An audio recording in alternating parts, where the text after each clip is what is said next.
Hello दोस्तों, तो हमारी आज की कहानी है पत्नी की इज्जत। नंदिनी और अतुल ने प्रेम विवाह किया था। नंदिनी अपने पति अतुल, सास जानकी और नंद भूमि के साथ रहती थी। नंदिनी सुबह जल्दी उठकर सारे घर का काम करती है और फिर ऑफिस जाने के लिए तैयार हो रही होती है कि तभी अतुल आता है और नंदिनी से कहता है, क्या है नंदिनी, तुम्हें कितनी बार कहा है ना कि मेरे कपड़े प्रेस कर दिया करो। तुम्हें एक बात कही हुई बात समझ नहीं आती क्या? हमेशा सोने का ही काम करती रहती हो। तुम ऐसे क्यों बात कर रहे हो? मैंने भी तो सारे घर का काम किया है ना। तुम भी तो अपने कपड़े प्रेस कर सकते हो ना। बस नंदिनी नंदिनी करने लगते हो। शादी से पहले तो तुम बड़ा कहती थी, जो तुम कहोगे मैं वही करूंगी, पर अब शादी के बाद तुम मुझे पलट कर जवाब दे रही हो। तुम्हें यह करते हुए शर्म नहीं आ रही? जब तुम काम ही ऐसे करते हो तो मैं क्यों ना बोलूं? मैं तो नहीं कहती आपको कि आपने ये नहीं किया, वह नहीं किया। रवि और गुस्से में चिल्लाते हुए नंदिनी से बोला, मैंने तो नहीं कहा तुम्हें जॉब करने के लिए। अपनी मर्जी से ही जॉब कर रही हो ना, किसी ने फोर्स तो नहीं किया।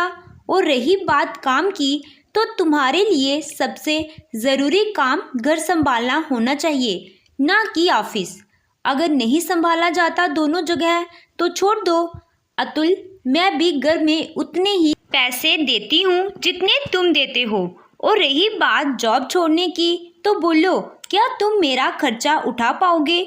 उतने पैसे दोगे जितने मैं कमाती हूँ? तुम मुझसे जुबान लड़ा रही हो और तुम्हारा खर्चा ही कितना है? लिपस्टिक पाउडर ना। अतुल ऐसे ही नंदिनी को बहुत खरी खोटी सुनाकर वहां से चला जाता है। अतुल के जाने के बाद नंदिनी रोते हुए खुद से कहती है, अतुल पता नहीं मेरे साथ ऐसा व्यवहार क्यों कर रहे हैं। अपनी मर्जी से ही मैंने उनके साथ शादी की थी। पहले तो यह मेरी इतनी इज्जत करते थे, पर अब पता नहीं इन्हें क्या हो गया है।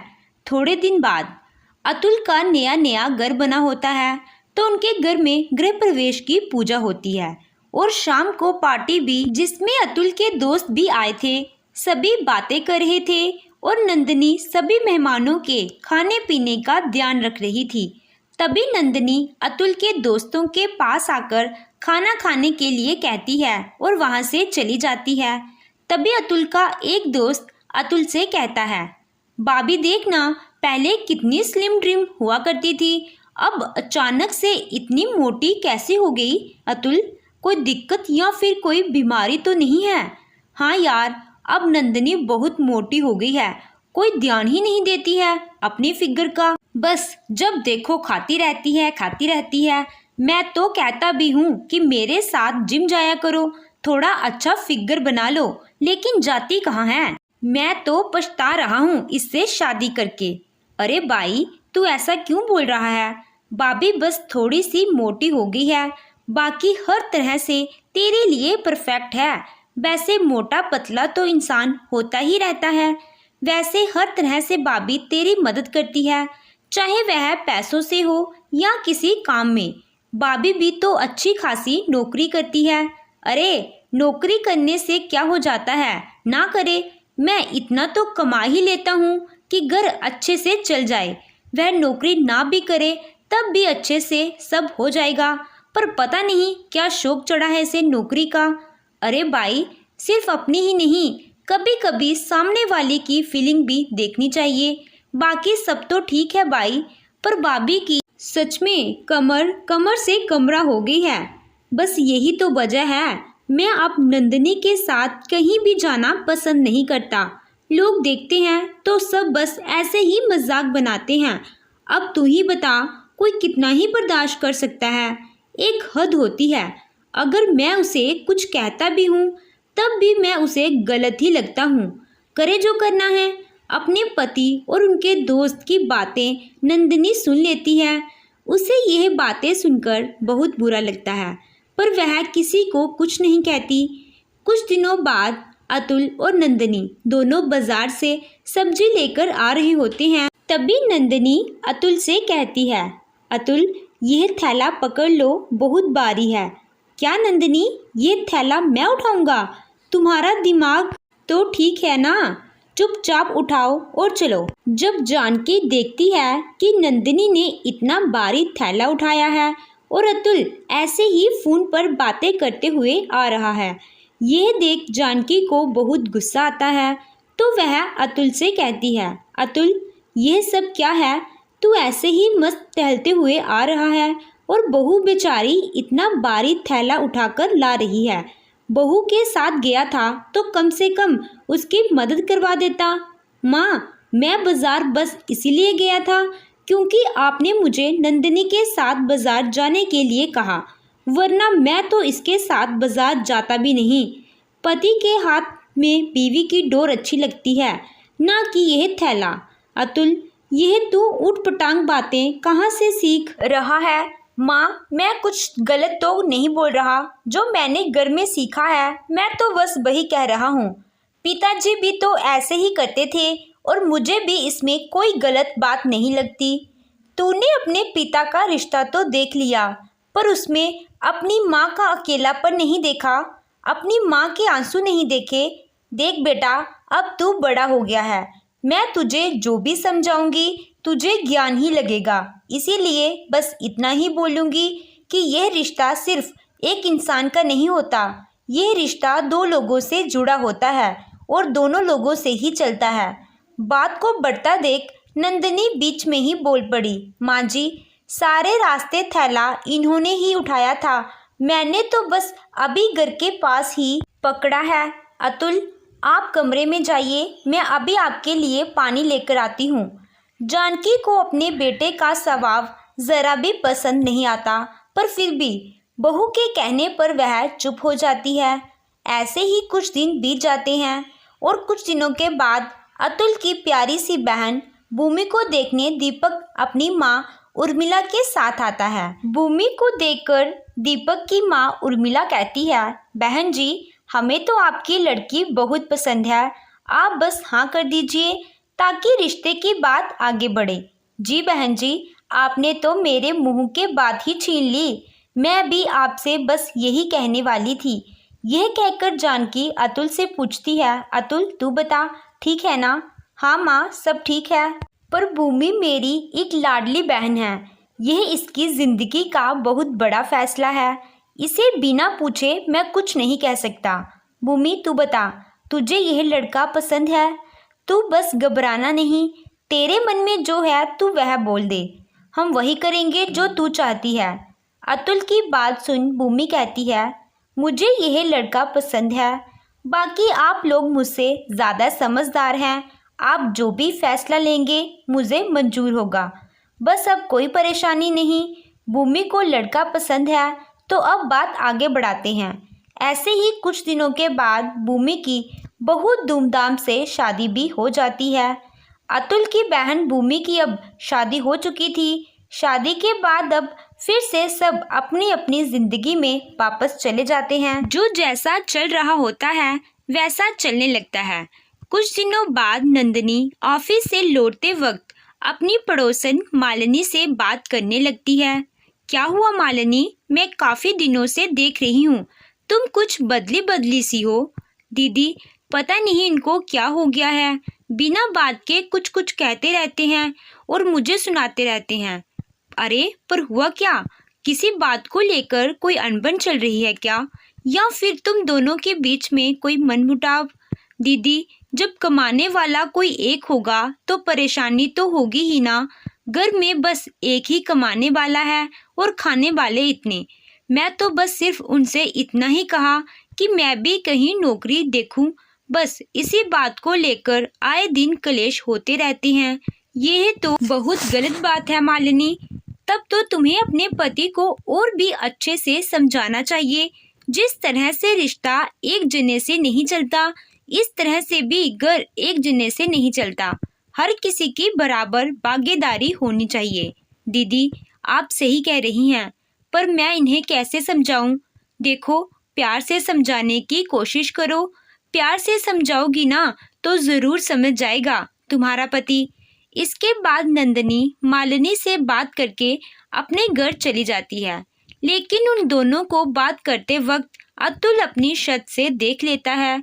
जैसे ही नंदिनी घर पहुंचकर अपने कमरे में जाती है तो अतुल नंदिनी से कहता है, नंदिनी क्या बात हो रही थी तुम्हारी रमा आंटी की बहू से? अरे कुछ नहीं, बस मालिनी अपने पति को लेकर थोड़ा परेशान है, बस उसी की बात हो रही थी। क्या मतलब पति को लेकर परेशान है? इसका पति उसे काम करने से मना करता है। जब घर में कम पैसे आ रहे हैं तो क्यों लोगों को इतनी अकड़ दिखानी? अगर मालिनी पर इतना ही गुस्सा आ रहा है उसके पति को तो जो वह कहती है वह लाकर घर में रख दे। अच्छा, तो तुम्हारा मतलब ये है कि पति अपनी नौकरी के हिसाब से ना कमाए, अपनी पत्नी की जरूरत के हिसाब से कमाई करे। तुम ना अपनी गृहस्थी पर ध्यान दो, तुमसे अपनी गृहस्थी तो संभाली नहीं जाती, चली है दूसरों की गृहस्थी संभालने। अतुल नंदिनी पर गर्व करने के बजाय उसको सुनाने बैठ जाता है। ऐसे ही 3 दिनों तक चलता रहता है। कुछ दिनों के बाद अतुल की नौकरी चली जाती है और घर में कमाने वाली सिर्फ नंदिनी ही होती है। तभी भूमि अपने पति के साथ अपने मायके आई। अरे भूमि, पता है तुम्हें तुम्हारे भैया तुम्हें कितना याद कर रहे थे और तुम हो कि इतने दिनों बाद आई हो। वह भाभी दीपक जी को छुट्टी नहीं मिल रही थी ना, तो ये मुझे अकेले भेजना नहीं चाहते थे, इसलिए मैं नहीं आई। लेकिन मुझे जैसे ही मौका मिला मैं भागी भागी आ गई ना। बहुत अच्छा किया तूने यहाँ आकर। अब तुम आई हो तो कुछ दिन रुक कर ही जाना। अभी तुम फ्रेश हो जाओ, तब तक मैं सबके लिए खाना बना देती हूँ। इसके बाद नंदिनी खाना बनाने की तैयारी करने के लिए रसोई में चली जाती है और बाकी सब अपने अपने कमरे में। तभी अतुल रसोई में जाता है और नंदिनी का हाथ पकड़ता है। तुमने भूमि और उसके पति को जानबूझकर यहाँ रुकने के लिए कहा ताकि उन्हें मेरी जॉब छूटने का पता चले और मैं अपनी बीवी की कमाई खा रहा हूँ। नहीं अतुल, ऐसा कुछ भी नहीं है। मैंने तो ऐसा सोचा भी नहीं। मैंने वह इसलिए बोला था कि उन्हें अपनापन लगे। नंदिनी, मैं तुम्हें अच्छे से जान चुका हूँ। तुम अपने मन में जो मेरे खिलाफ प्लान बनाती रहती हो ना, सब बनाना बंद कर दो, वरना तुम्हारे लिए अच्छा नहीं होगा। अतुल, मैं ऐसा क्यों करूँगी? कोई आपका मजाक बनाएगा तो क्या मुझे अच्छा लगेगा? आप मेरे पति हो, कोई अपने पति के बारे में ऐसा कैसे सोच सकता है? नंदिनी की यह बात सुनते ही अतुल उसे थप्पड़ जड़ते हुए कहता है, मेरे सामने ये दिखावा बंद करो। पर यह सब दीपक देख लेता है, पर वह कुछ कहता नहीं और वहां से चला जाता है। कुछ देर बाद दीपक अपने कमरे में जाता है और भूमि से कहता है, कैसा मायका है तुम्हारा? इनका दामाद आया है पर किसी को पड़ी ही नहीं है कि एक गिलास पानी आकर पूछे। यही सत्कार है? जी भाभी पक्का किसी काम में व्यस्त होंगी, वरना वह चाय नाश्ता पूछने जरूर आती। यह सब तुम सिर्फ अपने मायके वालों की इज्जत बचाने के लिए कह रही हो। अच्छा, जो भी करना है जल्दी करो, मुझे यहाँ पर रुका नहीं जाएगा। अरे अभी तो आए हैं, अगर आज शाम को ही चले जाएंगे तो अच्छा नहीं लगेगा, और मैं शादी के बाद पहली बार मायके आई हूँ, कुछ दिन तो रुकना चाहिए ना। माँ भाभी भैया इनको कैसा लगेगा? मैं बस यहाँ पर इसीलिए रुकूं ताकि तुम्हारे घर वालों को अच्छा लगे। वाह वाह, कैसी पत्नी हो तुम। शादी के बाद लड़कियाँ अपने पति के बारे में सोचती हैं और तुम हो कि अभी भी अपने मायके वालों के गुणगान गा रही हो। नहीं नहीं जी, ऐसा नहीं है।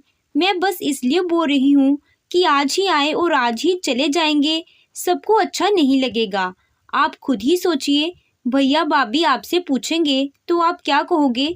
यह परिवार तुम्हारा है और इसे क्या बोलना है यह भी तुम्हें सोचना चाहिए। और हाँ, अगर मैंने कुछ बोल दिया और उन्हें बुरा लग जाए तो इसके बारे में भी सोच लेना तुम।